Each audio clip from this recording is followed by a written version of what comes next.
32장 21절에서 29절까지 하겠습니다.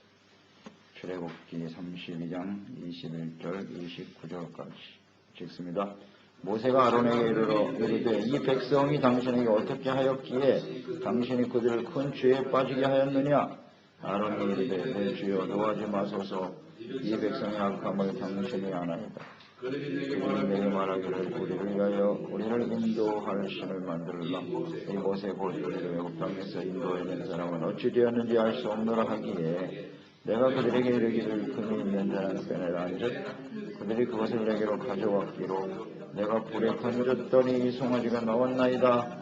모세가 건네적 백성이 방주하니 이는 아론이 그들을 방주하게 하여 원수에게 조롱거리가 되게 하였습니다. 모세가 진문에 서서 이르되 누구든지 여호와의 편에 있는 자는 내게로 나오라 하며 레위 자손이 다 모여 그에게로 가는지라.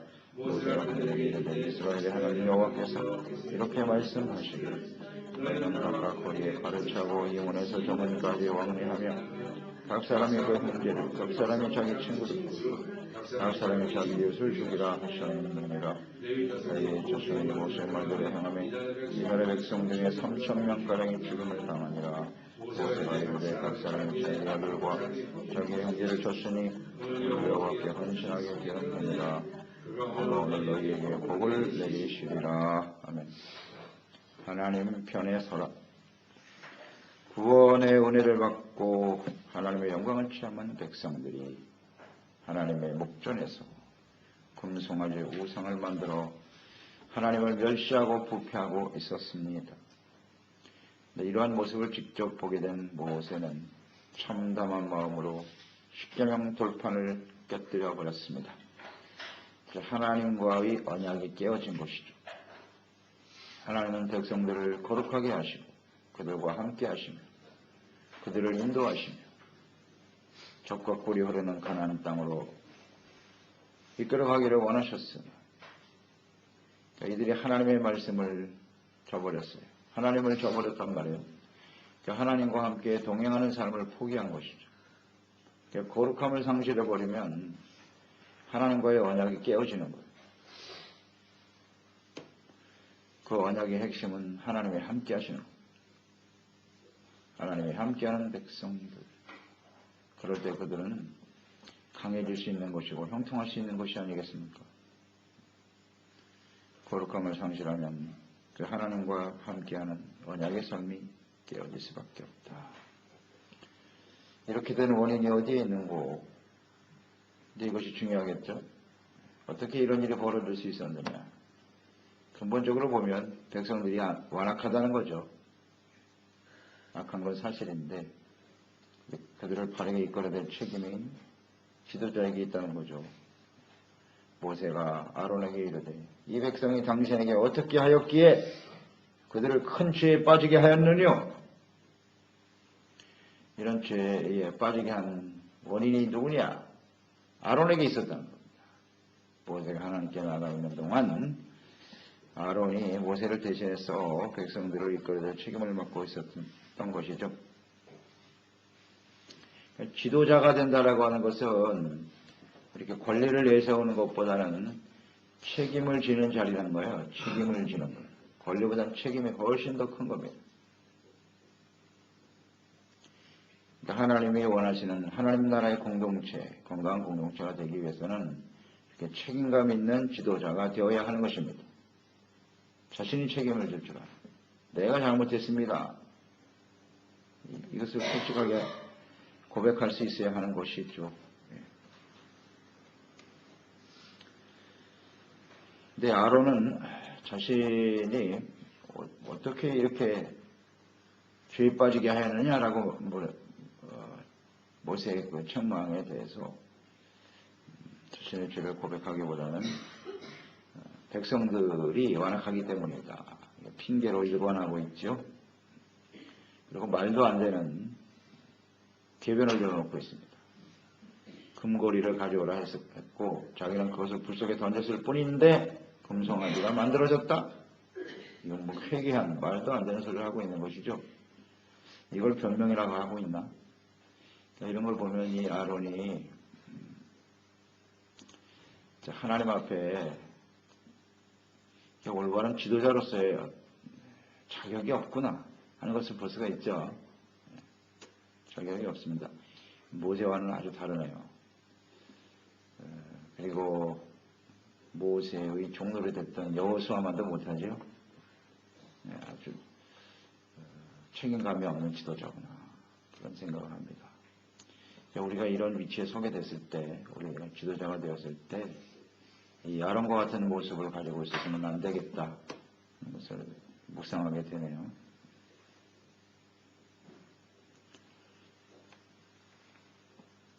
분명 모세는 이 책임이 아론에게 있다고 보았는데요.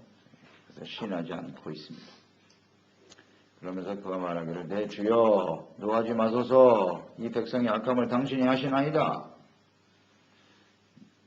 내 주여라는 표현을 했네요. 이 모세를 하나님의 종으로 주로 섬기고 있네요. 그만큼 모세가 출애굽하는 과정에서 보여줬던 그런 모습 속에서 자신의 형이고 모세가 동생이긴 하지만 하나님이 함께 하시는 사람이라는 것을 인정하고 있네요. 인정하고 있습니다. 하나님께서 약속하신 것이기도 했고요. 하나님이 말씀하셨잖아요. 모세에게. 아론이 비록 형이긴 하지만 그 형에게 있어서 너는 하나님같이 여겨질 것이다. 이렇게 말씀을 하셨고요. 모세를 통해서 행하셨던 그 모든 일들 가운데 하나님이 함께 하시는 사람이라는 것을 확실히 깨닫고 있네요. 깨닫고 있어요. 그러니까 이 모세를 보면서 하나님을 느끼고 있는 거예요. 내 주여라는 고백이니까요. 모세와 하나님, 함께 하시는 하나님을 보고 있었다. 자, 그렇다면 입으로만 내 주여 할 게 아니라 그 앞에서 진실로 자신의 죄를 자복할 수 있어야 되겠죠. 그러니까 두려움도 있었을 거예요. 이 모세가 분노하고 있으니까 저 하나님의 사람이 저렇게 분노할 정도면 하나님의 진노가 굉장히 크시겠구나. 이걸 아마 느꼈을 것 같아요. 그래서 내 주여 노하지 마소서. 자신의 죄책감, 죄에 대한 어떤 두려움도 있었을 것이고요. 이 고백과 그의 입술의 고백과 행동이 다르다는 거예요. 이런 고백을 했다면 하나님의 진노 앞에서 자신의 죄를 솔직하게 고백했어야 되는 것이죠. 회개를 했어야죠. 여기서 자꾸 변명으로 일관하고 있어요. 아주 비겁한 지도자예요. 아론은요. 비겁한 지도자. 우리도 이런 상황에 처하게 되면 자신의 잘못을 이렇게 자백하고 회개한다는 것이 참 쉽지 않습니다. 쉽지 않아요. 쉬운 일은 아니에요. 이것이. 할 수 있으면 핑계거리를 찾게 되고 변명거리를 찾게 되는 거죠. 이러한 아론을 하나님께서 제사장으로 삼으셨어요. 여기서 우리는 깨달을 수 있는 것이 하나님의 자비와 사랑이죠. 그럼에도 불구하고 하나님께서 그를 세우셨다는 거죠. 이것 또한 하나님께서 은혜로 이게 세우신 것이죠. 하나님의 은혜라는 것을 생각하면서 신명기 9장 20절에 보면 이런 말씀이 있어요. 여호와께서 또 아론에게 진노하사 그를 멸하려 하셨으므로 내가 그때도 아론을 위하여 기도하고. 신명기에 모세가 회고로 가니까 모세의 회고로 그 당시의 내용을 기록하고 있네요. 하나님이 아론도 죽이시려고 그랬대요. 아론에게 진노하사 그를 멸하려 하셨으므로 그때도 내가 하나님 앞에 충고하며 기도했다. 그러니까 아론의 이런 모습을 보고요. 하나님께서 죽이시려고 그랬대요. 그렇게 보이죠? 그런 모습으로 보입니다. 이렇게 엄청난 죄를 지어놓고도 자기는 잘못이 없다고 그러고 있는 이 아론을 하나님이 죽이시려고 했다고 돼 있어요. 그때도 하나님이 중보했어요. 모세. 하나님 아버지 불쌍히 여겨주세요. 그러니까 아론은 모세 때문에 사는 거예요.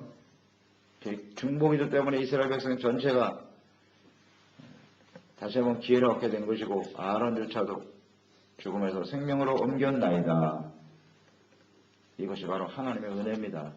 그러니까 우리는 이 중보기도의 중요성을 다시 한번 깨닫는 거예요. 우리가 하나님 앞에 중보하며 기도할 때 그 중보기도를 통해서 이렇게 사람들이 살아나는 거예요. 구원받는 역사가 일어나게 되는 거예요. 이 아론의 모습 보세요. 우리가 봐도 이거 좀 인간적으로 너무하지 않습니까? 형편없잖아. 이런 사람 어떻게 지도자로 세우냔 말이에요. 그런데 어떻게 해요? 끊임없이 중보하며 기도하니까 훌륭한 제사장으로 거듭날 수 있게 되었더라. 아멘. 우리가 이것을 좀 생각해 보자고요. 아론뿐이겠어요. 오늘날 하나님의 말씀을 전하는 죄종들이나 재직들. 이 아론보다 훨씬 못한 지도자들 얼마든지 있잖아요. 그들을 볼 때 우리는 참담한 마음을 느낄 수가 있겠지만 그래도 모세가 중보기도할 때 살아난 것처럼 우리가 끊임없이 중보하며 기도하는 사람이 됩시다.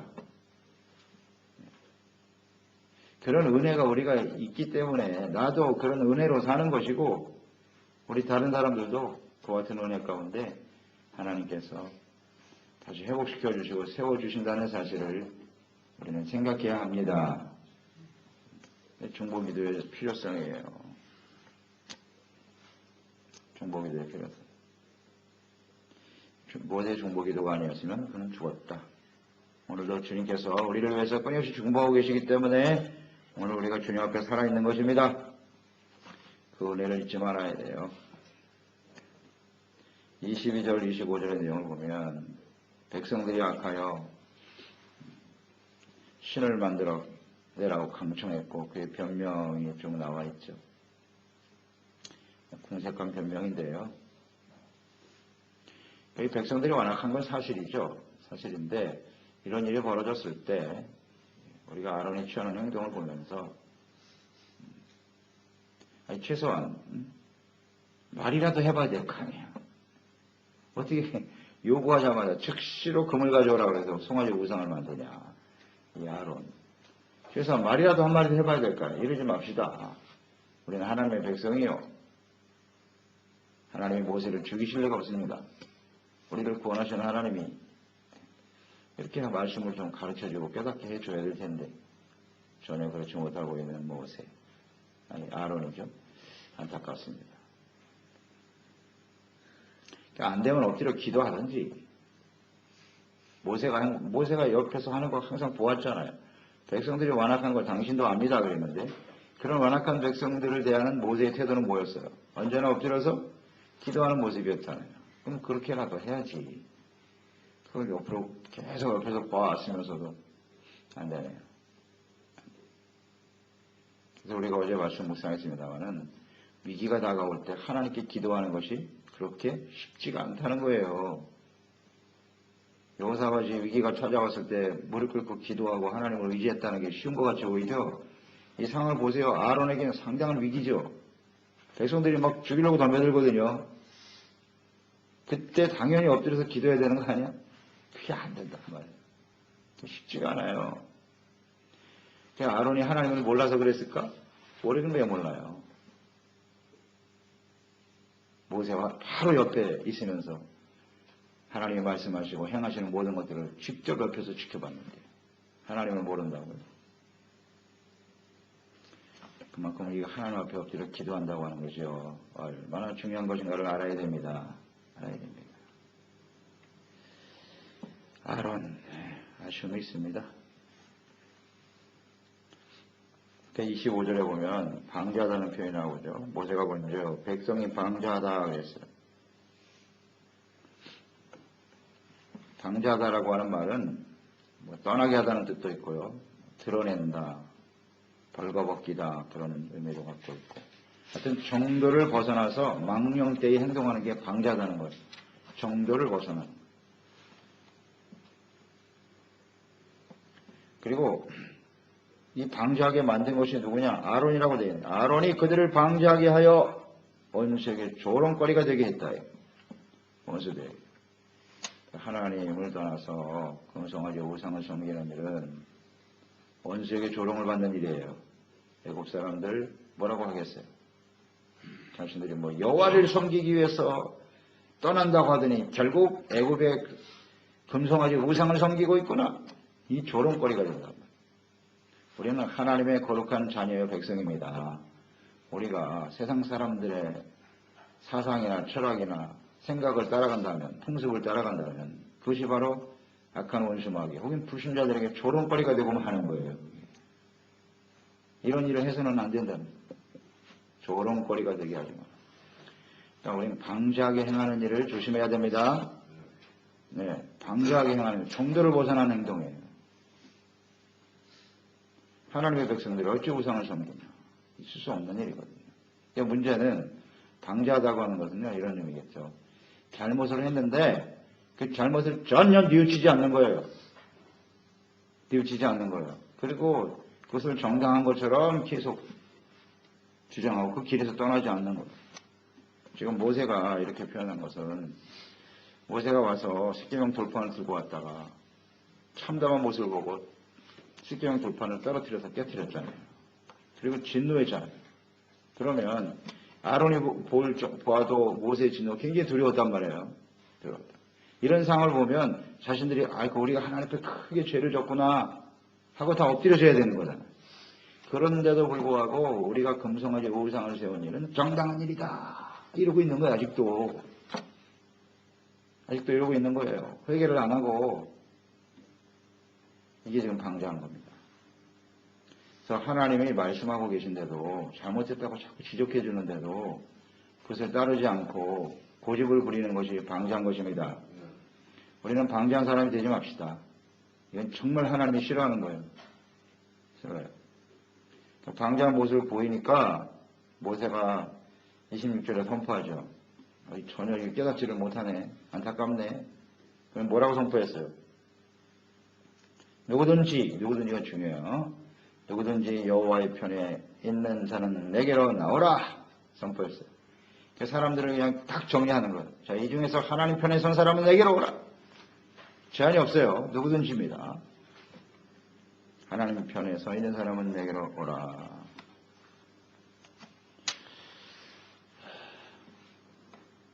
그런데 그 찾아온 사람이 누구냐?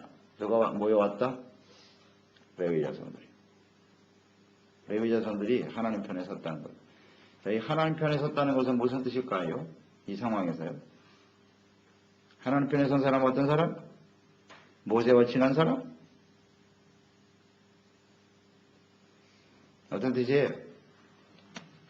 회개하고 돌이켰다는 거죠. 금송아지 우상을 만든 것이 얼마나 심각한 죄인가를 깨닫고 진심으로 회개하고 돌이켜 하나님께로 나온 사람들이겠죠. 그게 하나님 편에 선다는 뜻이에요. 하나님 편에 섰다는 거예요. 모세를 편들어줘라. 목사 편에 서자. 누구 편, 이 편이라 하나님 편에 선다는 건 철저하게 자기 부정입니다. 회개하고 돌이켜 하나님께 나오는 사람들은 누구든지 하나님이 용서해 주시겠다는 거죠. 그런 뜻 아니에요? 용서해 주시겠다는 겁니다. 그런데 나온 사람은 레위 사람들밖에 없었어요. 12지파가 있는데 레위 지파밖에 안 와. 그럼 나머지는 아직도 금상아지 우상을 만들어 놓고 그게 잘했다고 소리치고 있는 거잖아요. 참 정말 방자하네요. 방자. 여기서 하나님이 내 편에 서라고 하셨는데요. 여기서 우리는 하나님이 찾으시는 사람들은 어떤 사람들인가? 하나님이 부르시는 사람들은 어떤 사람인가? 하나님 편에 서는 사람은 어떤 사람인가가 정리가 되지요? 어떤 사람이 하나님 편? 죄를 통회하고 상한 심령을 가진 사람들이 하나님이 찾으시는, 지금 부르고 계시잖아요. 내게 오라 그랬잖아요. 하나님이 부르시고 찾는 사람은 자신의 죄를 깨닫고 회개한 사람이라는 걸 잊지 말아야 됩니다.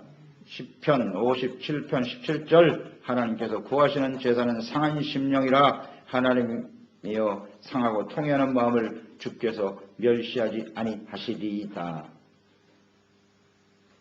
10편 34편 18절 여호와는 마음이 상한 자를 가까이 하시고 중심으로 통회하는 자를 구원하시는 도다. 아멘. 하나님의 부르시고 찾는 사람은 죄를 짓고도 죄가 없다고 고개 빳빳이 쳐든 사람이 아니에요. 속으로는 썩어 문드러져 있으면서도 겉으로는 의로운 척하는 그런 사람들이 아니에요. 자신이 죄인임을 알고 철저하게 회개하고 돌이키는 사람 하나님이 부르시고 찾으시는 것입니다. 예수님께서도 말씀하셨잖아요. 내가 온 것은 의인을 부르러 온 게 아니야. 죄인을 불러 회개케 시키기 위해서 내가 왔노라. 아멘. 자신이 죄인임을 깨닫지 못하고 통회하고 자복하지 못하는 사람은 주님께로 나올 수가 없나이다. 자, 오늘 이 시간 잘 생각해 보세요. 나는 하나님 편에 서 있는 사람입니까? 당시에 하나님 편에 선다라고 하는 것은 쉬운 일이 아니에요. 이것도 역시 쉬운 일이 아닙니다. 그러니까 많은 사람들 중에 레위 사람들만 왔겠죠. 우리 같으면 이 말씀을 잘 알기 때문에 내 하나님 편의 사람 무조건 그쪽으로 갔을 것 같은데 말이죠. 많은 사람들이 안 가거든요. 지금 이 수많은 군중들이 대세라는 게 있잖아요. 대세가 이미 금송아지 우상을 만드는 것이 옳다고 생각하고 있었던 거예요. 그 흐름을 따라갈 것이냐. 아론이 금송아지 우상을 만들 수밖에 없는 상황을 한번 이해해 보세요. 오죽하면 아론이 금송아지 우상을 만들었겠습니까? 쳐 죽이려고 했던 거예요. 그 무리들의 말을 듣지 않으면 죽을 수밖에 없는 상황이란 말이에요. 모세의 말을 들어야 되나? 아니면 처많은 군중들을 따라갈 것인가? 바로 이런 선택이거든요. 그러니까 이 당시에 하나님 편에 서는 것은 좁은 길로 가는 거예요. 좁은 문이에요. 그들 편에 서 있는 건 넓은 문이에요. 그만큼 좁은 문을 향해서 가라고 하신 주님의 뜻이 무엇인지 알겠죠? 쉽지 않은 결단이었다는 거예요. 자, 더더욱 이 결정이 정말 어려운 결정이었다는 것을 우리는 보게 되는데요. 레위 자손들이 찾아왔어요. 찾아왔는데 그들에게 명령하신 게 뭐냐면 가서 이 방지한 사람들을 쳐 죽이라는 거예요. 이게 정말 어렵지 않습니까? 칼을 들고 가서 죽여야 되는데 그 죽여야 될 사람이 누구야? 형제, 친구, 그 다음에 이웃이잖아요. 그러니까 하나님 편에 선다는 게 이렇게 어려운 거예요. 죄를 지은 형제와 친구들을, 이웃들을 칼로 죽여야 된다고. 그러니까 쉽게 하나님 편에 선다는 게 어렵죠. 어떻게 죽여, 형제를. 아니, 그 상황으로 들어가 보세요. 내가 지금 그런 상황에 들어갔다고 생각해 보시라고. 이 현실을 적용을 시켜 보세요. 하나님 편에 서는 것 때문에 형제와 친구를 죽일 수 있나?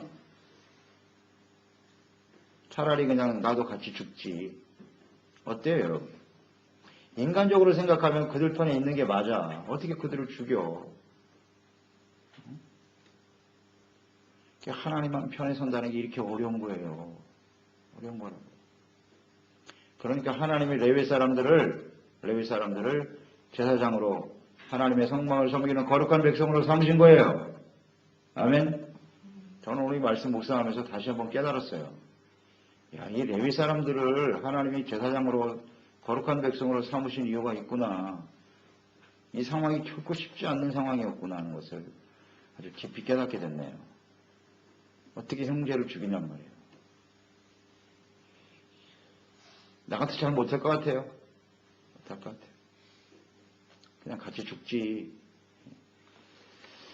그만큼 이 레위 사람들은요, 당시에 아주 단호한 결단이 있었다는 거예요.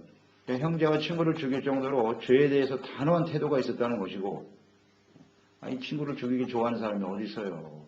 자기도 똑같이 조금 전까지만 해도 모세 편에 나오기 전에 자기도 그 자리에 있었잖아요. 똑같은 사람의 입장에 있었다고요. 자기만 의로운 건 아니거든요. 그런데 그들을 쳐내야 되는, 참 고통스러운 일이죠. 그러니까 그 일을 할 수 있었다는 것, 죄에 대한 단호함, 의에 대한 열망, 이것을 하나님이 보시는 거예요. 그런 사람들을 통해서 하나님의 역사에 쓰임받는 사람이 되게 하는 것입니다. 그래서 성막을 맡기시고 거룩한 백성으로 삼으시고